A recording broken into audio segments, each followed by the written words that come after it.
O filme que fez uma coisa que todo fã de super-herói quer muito ver. Homem-Aranha versus Batman. Eu estou falando do Mal Nosso de Cada Dia, ou o nome original do livro, O Diabo de Cada Dia.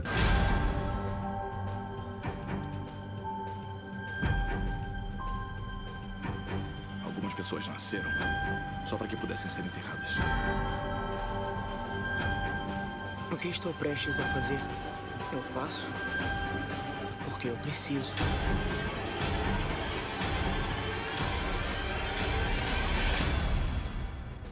Não porque eu quero. Em 2013, o autor Donald Ray Pollock escreveu seu primeiro romance, sendo O Diabo de Cada Dia. Não sei por que a tradução do nome é diferente do filme. Eu acho que eles não sabiam que tinha um livro que deu origem. Mas o nome do livro em português é O Mal Nosso de Cada Dia. Já a adaptação da Netflix se chama O Diabo de Cada Dia, que é uma adaptação mais literal do nome em inglês. Quando eu assisti esse filme pela primeira vez, eu fiquei com aquela sensação de tipo, meu, esse filme tem uma cara de livro. E eu gostei muito, então eu fui atrás pra ver se era isso mesmo. E aí, a surpresa que eu encontrei realmente era um livro. Eu comprei o livro e eu pensei, meu Deus, como pode o filme ser melhor do que o livro? Essa é uma frase bem polêmica para pessoas do meio literário, que sempre a gente escuta o contrário. Tipo, nossa, esse filme é tão bom. Pois é, mas o livro é melhor. Nesse caso é o oposto. E eu queria falar para vocês um pouco do porquê eu acho isso. Mas antes eu acho que vale um resumo da história que a gente acompanha. A gente inicia a nossa história na pequena cidade de Knoxville. Né, aquela pequena cidade pacata, com poucos cidadãos, todo mundo se conhece, todo mundo tem ali um grau de parentesco um com o outro, porque sabe aquela senso de comunidade? A gente acompanha então a história da família Russell. Um pai voltou da guerra, uma mãe, um filho, um cachorro, a típica história americana que a gente está acostumado a ver. Nesse início a gente já vê que o pai, o Russell, tem um senso de religião muito exacerbado, fazendo o filho dele orar muitas vezes com ele. Né? A história regride um pouco e a gente volta pro passado, vendo o Russell voltando da guerra. Ele traz consigo uma arma, uma... Não, qual é o nome daquela arma? Aquela arma dos nazistas?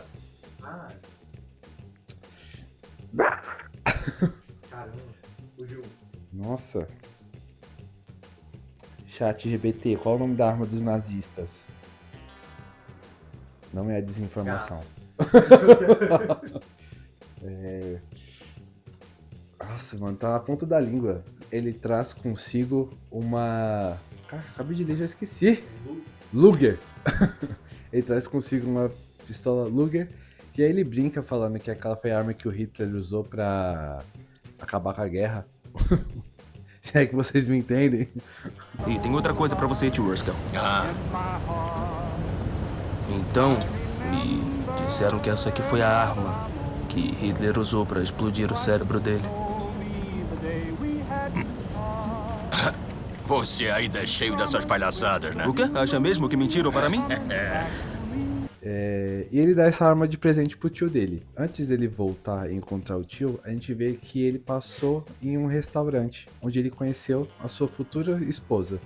E eu acho essa cena muito engraçada, porque ele fala pra mãe dele assim que ele chega em casa, que ele tá apaixonado, e ele nem sabe o nome da mulher.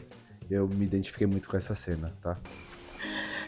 Eu pediria para você ajoelhar e agradecer a Jesus comigo, mas sinto o cheiro de bebida no seu hálito. Eu sei.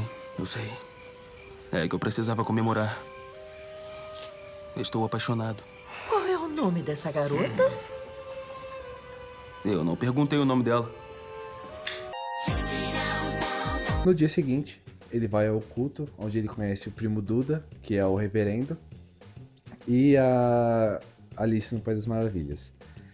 A mãe queria juntar o filho com a Alice, só que a Alice acaba se apaixonando pelo pastor nesse dia. Esse pastor, ele tem uns quê meio teatrais no culto dele, em que ele joga aranhas no rosto pra dar aquele choque. E eu quero deixar isso bem claro. Se você se apaixona por um cara que joga insetos na própria cara, você tem algum problema. Do que vocês mais têm medo? Porque se o maior medo são os ratos, Satanás vai garantir que veja muitos deles. Eu tenho muito medo de góticas e ruivas. A história avança um pouco e a gente vê que ao mesmo tempo que o It tem um filho com a esposa dele, o primo Duda e a Alice também tiveram uma filha. A gente deixa um pouco de lado a história do casal do primo Duda e da Alice para focar de volta na família Russell. O garoto que vai futuramente se tornar o Tom Holland tem um cachorro. No livro é mais explorada essa relação do menino com o cachorro. Já no filme eu achei que fica bem superficial, que tipo, o menino tá sempre com o cachorro, mas não é explicado como eles têm esse vínculo. A gente percebe também que o filho acaba sofrendo bullying na escola e o pai ensina o que ele aprendeu na guerra. Se resolve tudo na porrada. Corta então pra uma cena em que alguns caras passam em volta enquanto ele tá orando e o pai só fala tipo, filho, ignora esses caras que depois Deus vai dar o deles. Só que corta a cena, a gente vê o cara indo lá batendo os caras quando eles estão desavisados. E é assim que se resolve tudo na porrada. Porém, nem tudo são flores. A mãe foi diagnosticada com câncer e então o pai se torna mais fanático religioso ainda. Ele obriga o filho a orar junto com ele. Eles oram gritando aos berros, faz o filho orar por horas. Só que o Willard lembra que antigamente as pessoas costumavam fazer sacrifícios a Deus. Então ele pensa, eu vou fazer um sacrifício para Deus ouvir a minha oração. E ele mata o cachorro do filho. Assim, no filme do It, ele matou algumas crianças, e até aí tudo bem, mas matar cachorro é sacanagem. Did you miss me, Richie?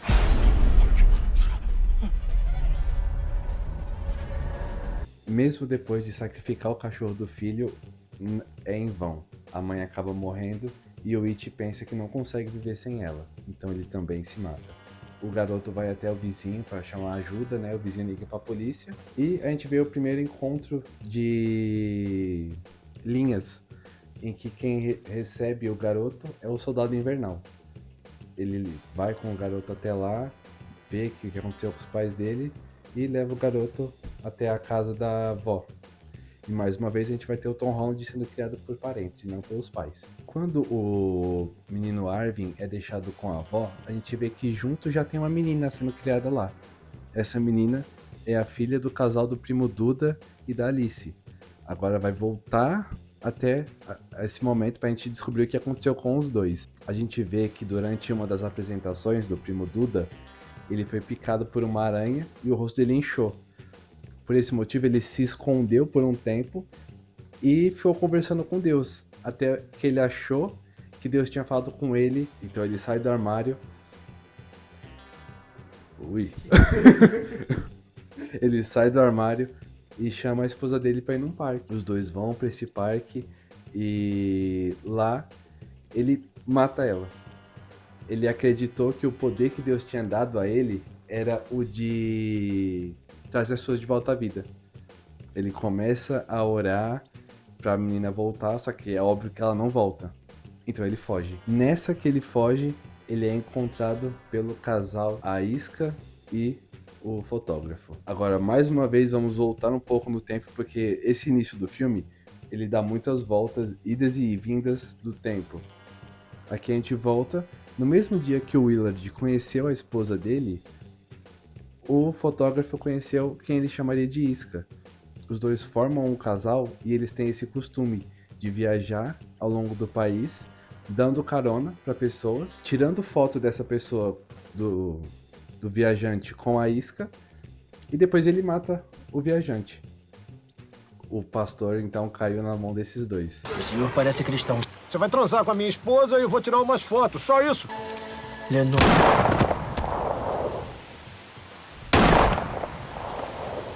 Ele, sendo um pastor, se recusa a ficar com a moça, então o fotógrafo só mata ele ali mesmo. Mickey Mouse! O tempo avança um pouquinho, a gente vê que os dois garotos já cresceram e eles têm aquela relação bem de irmãos mesmo, né? O Tom Holland, que é o Arvin, protege a Lenora como se fosse uma irmã biológica dele. Ele protege ela dos valentões, ele leva ela para ver o túmulo da mãe todos os dias depois da aula, leva ela para casa. Numa dessas visitas ao túmulo, o reverendo da cidade diz que vai precisar se ausentar porque tá doente e que ele vai trazer um sobrinho dele para tomar conta enquanto isso. Esse sobrinho é ninguém menos, ninguém mais do que o nosso Batman.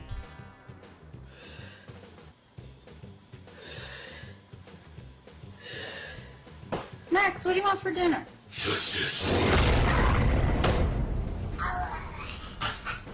Para receber o sobrinho do reverendo, todo mundo leva um prato e eles fazem um banquete na igreja. Como a avó do Homem-Aranha é pobre, ela não tem dinheiro para fazer nenhum grande banquete. Então ela faz a especialidade dela, que é um fígado de galinha. Seria um prato bem básico, mostra lá que é tipo alguns centavos o fígado da galinha. Só que o reverendo gosta muito, então ele faz um discurso completo de como ele vai comer aquele fígado sozinho para se sacrificar pelos outros, porque ele é muito humilde. Eu vou começar a usar esse mesmo discurso quando minha mãe comprar sorvete aqui em casa e não quiser dividir com meus irmãos. No finalzinho vem um negocinho. Só que humilhar pobres não é a única coisa que o nosso Batman aqui faz. Ele também gosta de aliciar garotas. Ele vem com todo um papinho na Lenora de que você tem que se mostrar para Deus da forma que você vê ao mundo e que ele vai ajudar ela. Ele leva ela com o carro até um lugar mais afastado e ali começa a acontecer umas coisas que não... E ele dá testemunho disso. Isso é um ato de coragem.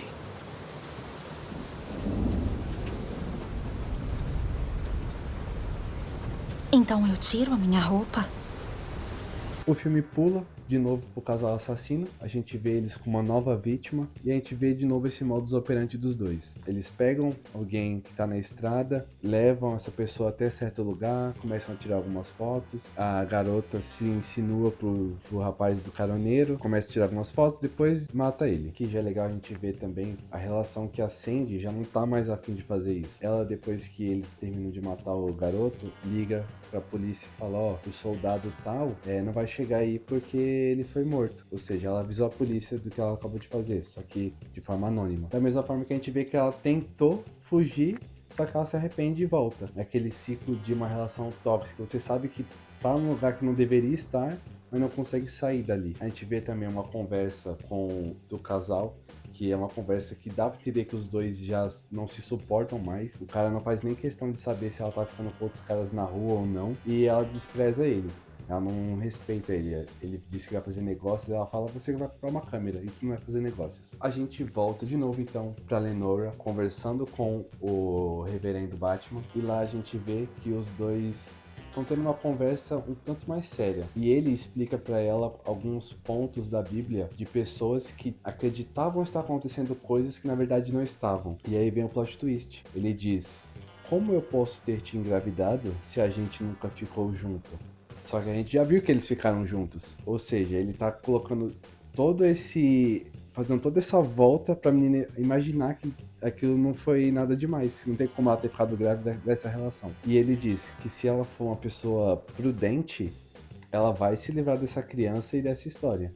Porque seria uma vergonha pra avó dela ter que criar a criança de uma menina que ela já foi obrigada a criar. No dia seguinte, no culto, ele continua fazendo essa palavra sobre alucinações. Ele usa versos da Bíblia em que dizem de pessoas que estavam tendo alucinações. Só que ele já tá preparando o terreno, por causa dessa menina falar alguma coisa. E a Lenora não foi na igreja nesse dia porque ela tava passando muito mal. E se você assistiu o Crepúsculo, você sabe que você tem que tomar sangue de canudinho, porque senão você vai quebrar sua espinha. Eu precisava fazer uma piada de Crepúsculo. Desculpa.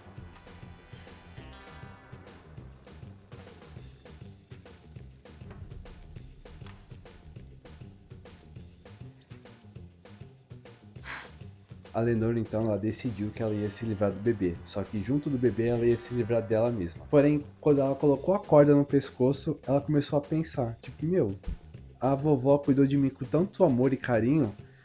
ela não ia se sentir envergonhada disso que aconteceu comigo.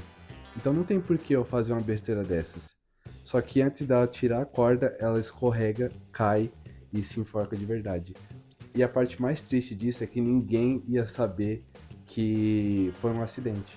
Todo mundo ia achar que ela realmente fez aquilo de propósito. Por esse motivo, o pastor nem mesmo fala no velório dela, porque o pastor não fala para pessoas que se matam. A gente corta então para um policial indo falar com o Arvin, e ele explica que ela estava grávida, se eles conheciam alguém que poderia ter alguma relação com a Lenora, para explicar essa questão do suicídio. E em 2 segundos, o nosso Homem-Aranha já sacou o que aconteceu. O Batman é o melhor detetive dos quadrinhos? Me poupe. Homem-Aranha, com uma fala, descobriu todo o crime do padre. Eu pensei que o senhor fosse um bom cristão. Ninguém quer falar comigo quando eu tô trabalhando. É popular, cara. Tá fingindo. Elas não me deixam em paz. Então o Arvin vai comprovar tudo o que ele estava suspeitando. Ele pega algumas evidências, vai atrás, segue o pastor, já vê que ele tá fazendo isso com uma nova menina e comprova tudo até chegar o momento que ele escreve uma carta se despedindo da vovó, porque ele sabe que o que ele vai fazer não tem mais volta. Então chega o grande momento do filme, o ápice, a Batalha de Titãs. Homem-Aranha versus Batman. O Arvin chega para um confronto. Ele começa a dizer tudo o que ele faz como esposa hipotética, só jogando na cara as coisas que o Batman faz com a esposa dele de verdade. É verdade que você não mata bandidos? É verdade, sim. Você é dono de um hospital, não é? Sou, sim. Então é por isso que você não mata os bandidos. Você manda eles pro hospital para depois você cobrar a conta. Desse jeito você está literalmente ganhando dinheiro para bater em pobres. Foi descoberto. Então, pá! O Tom Holland, com a arma que ganhou do pai dele, dá um tiro no Batman. O Batman tenta fugir, mas toma mais um. Pois é, aqui está um fato. Não importa quanto você consiga levantar no supino, nenhum peito aguenta uma bala. Anota, anota. Eu só queria deixar registrado aqui que já é 2-0 pro Tom Holland, que já é o segundo Batman que ele derrota. Ai, quantos Homem-Aranha já foi derrotado por Batmans? Queria deixar isso registrado aqui. A gente volta um pouco para a história para acompanhar o Soldado Invernal, que aqui a gente descobre que ele é um policial corrupto, ou seja, ninguém se salva nesse filme, todo mundo tem um lado podre. A gente pula para ele matando uns caras aleatórios lá que estavam cobrando ele e voltamos pro Peter. Depois de ter matado o reverendo, é óbvio que ele tem que fugir, então ele foge e ele recebe carona do nosso casal assassino de novo. Deixa eu entrar? Não. Deixa eu entrar? Não. Uau. Aqui no meio da estrada ele começa já o sentido da aranha apitar. Tem alguma coisa errada com esses dois. Quando eles param um carro, que seria aquela sessão de fotos e depois eles iam matar o nosso querido Homem-Aranha, ele se toca e assim que ele para, ele saca a arma e mata o fotógrafo. Ele fica num impasse ali com a Sandy, tipo, meu, larga a arma, senão eu vou ter que atirar em você também. E ele atira mesmo, porque nessa, a Sandy descobre que o marido desconfiado dela tirou as armas da arma dela de verdade, colocou balas de festim. Então, quando ela dispara, ela nunca teve chance de sobreviver contra o nosso querido Homem-Aranha. Ele continua fugindo, ele começa a ir em direção à antiga casa dele, onde o pai dele se matou e onde o cachorro dele está crucificado. Ele então chega até lá, enterra o cachorro dele e o policial, que é o nosso Soldado Invernal, chega lá para enfrentar ele também.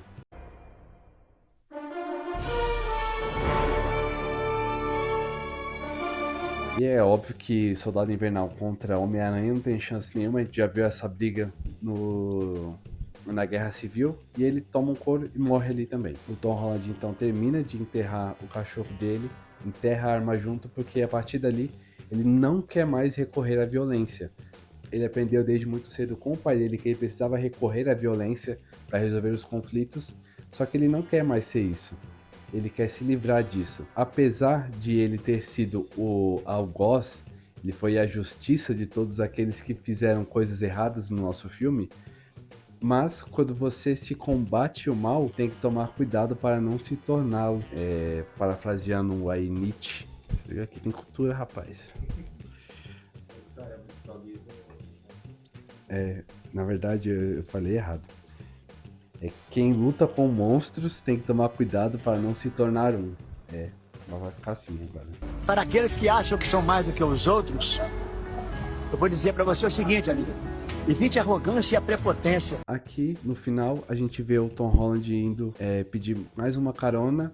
Enquanto ele tá nessa carona, ele começa a refletir sobre a vida dele. Tudo que ele passou, tudo que ele pode passar ainda, o que o destino preserva para ele. Será que ele vai pra guerra? Será que ele vai encontrar uma esposa, se casar com ela, ter filhos e deixar toda essa vida para trás? Será que algum dia ele vai poder voltar para ver a avó dele? Esse é o horizonte que ele tem para frente, porque ele ainda é um rapaz jovem. Ele tem muito chão ainda, muita estrada. Ele fica segurando ali para não dormir, mas naquele momento tudo que ele quer é descansar desse ciclo de violência que ele passou, literalmente e figurativamente. Aqui finaliza tanto o filme quanto o livro. Agora eu gostaria de explicar o meu ponto do porquê o filme é melhor do que o livro. No livro, a gente acompanha, vai alternando os capítulos entre o casal, o policial, o Arvin e a Lenore chega também a ter alguns capítulos exclusivos para ela. Nesse meio tempo em que vai alternando, a gente pouco vê quem mais importa pra gente aqui nessa história, que é o Arvin, que ele é o protagonista da história. A gente acompanha muito mais, eu pedi pro ChatGPT fazer uma média de qual porcentagem que a gente acompanha o casal. E 40% do livro é do casal. A gente alterna também pro reverendo, que é o primo Duda. Sim, ele tem muito destaque no livro, chegando até muitos capítulos exclusivos para ele. E esse encontro dele com o casal só acontece no fim do livro. Ou seja, todo esse meio tempo a gente fica acompanhando ele. Ele vai parar num circo, ele começa esse show dele que ele tinha de colocar insetos na cara, vai escalando para ele comer inseto, fazer mais nojeiras. E assim, é insuportável essas cenas. Quando ele morreu logo no início do filme, graças a Deus, porque é horrível, é péssimo você acompanhar um personagem que a gente viu matando a esposa e abandonando a filha, você não torce por eles. Da mesma forma pra mim é o casal. A gente vê eles fazendo esse monte de atrocidade, um monte de gente inocente no livro. Só que assim, você não sente empatia por um casal que tá matando gente a troco de nada. Eu tenho muito isso de querer me relacionar com os personagens que eu estou lendo. E com eles não tem como. Então você fica com uma vontade de pular as cenas dos dois que são insuportáveis. Já o filme fez isso muito acertado. O casal mata o pastor logo no início, então a gente não tem todo aquele arco dele no circo.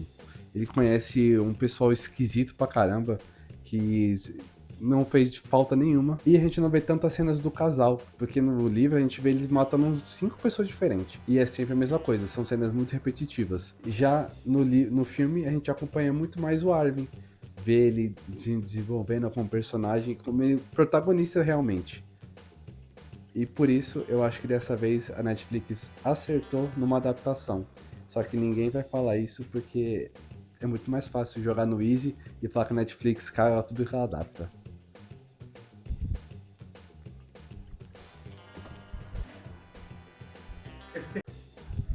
Opa, muito obrigado a você que assistiu até aqui. Eu queria já pedir desculpa pelas imagens do filme que aparecem toda cagada, né? Porque eu tentei postar uma vez e tava avisando que ia dar copyright, então eu tive que fazer isso. Eu espero que agora vá. E deixa o like.